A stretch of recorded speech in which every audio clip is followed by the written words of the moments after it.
এটাকে সম্ভবত বলা হয় শেষ কামড়, দ্য লাস্ট বাইট। যাবার আগে একটা শেষ কামড় তো দেওয়ার সর্বোচ্চ চেষ্টা করছে বাইডেন। তার নেতৃত্বে তার সাথে হাত মিলিয়েছে যুক্তরাজ্য থেকে শুরু করে আরও কয়েকটা রাষ্ট্র। প্রত্যেকেরই টার্গেট এতদিন যাবৎ এই যে আমরা আয়োজন করলাম, অভিযান চালালাম, ক্ষমতার তো ভাই পালাবদল হয়ে গেছে। ওই ডোনাল্ড ট্রাম্প তো চলে আসছে, এখন তো এই যে সবকিছু শুরু করলাম, এগুলোতে মনে হয় আর শেষ হলো না।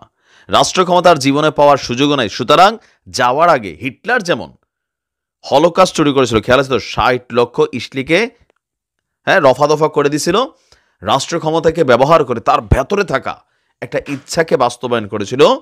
ঠিক বাইডেন এবং বাকিরা ঠিক একই কাজ করছে। আজকে দেখেন যে ঘটনা ঘটেছে, আমি মনে করি এটা একটা পাল্টা জবাব দেওয়া দরকার। আবার এটা এমনও হতে পারে যে বাইডেন এই কাজগুলো এই কারণেই করতেছে, এখন ধরেন বীররা যদি পাল্টা প্রতিশোধ নেয়, হিজড়া যদি পাল্টা প্রতিশোধ নেয়, তাহলে এই প্রতিশোধটা কার বিরুদ্ধে যাবে? মার্কিন যুক্তরাষ্ট্রের বিরুদ্ধে যাবে। এখন মার্কিন যুক্তরাষ্ট্রের যিনি প্রেসিডেন্ট থাকবেন তার উপরে একটা চাপ তৈরি হবে।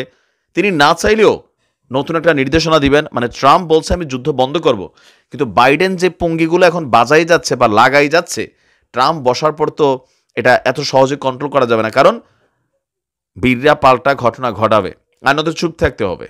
ঘটনা হচ্ছে ইরানের যে অলিগার্ডস আছে, বিশেষ করে শক্ত যে ঘাঁটিগুলা, ইয়েমেন, সিরিয়া, ইরাক, লেবানন, আর তারপর হচ্ছে ফিলি, তো এই টার্গেটে এবার এসে সিরিয়ায় শুরু করেছে অভিযান। গেল কয়েকদিন আগে ইসলির একটা ঘাঁটিতে বলেছিলাম একটা বড় ধরনের অভিযান চালিয়েছিল আমাদের ইরানের বি টিম, আর সেখানে মার্কিন সেনাবাহিনীর একটা বড়সড় সমাবেশ ছিল বা তাদের অবস্থান ছিল, তারাও আহত হয়েছে।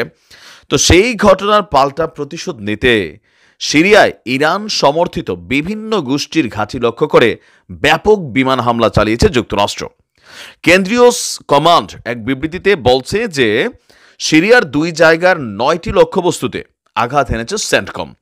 তাদের দাবি গত ২৪ ঘন্টায় সিরিয়ায় মার্কিন সেনাবাহিনীর উপর চালানো কয়েকটি হামলার জবাবে দেশটিতে অবস্থিত ইরান সমর্থিত যে গোষ্ঠীগুলো আছে তাদের বিরুদ্ধে অভিযান চালানো হয়েছে।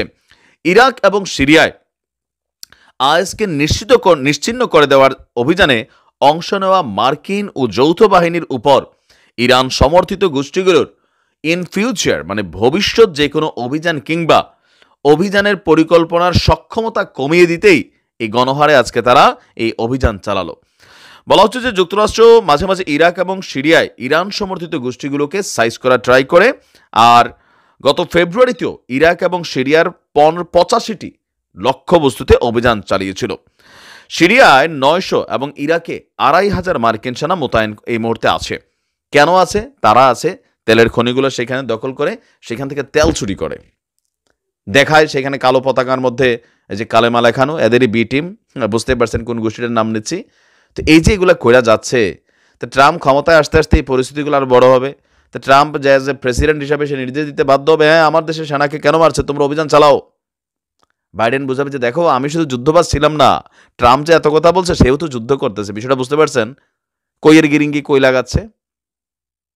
আল্লাহ হেফাজত করুক বীরদের।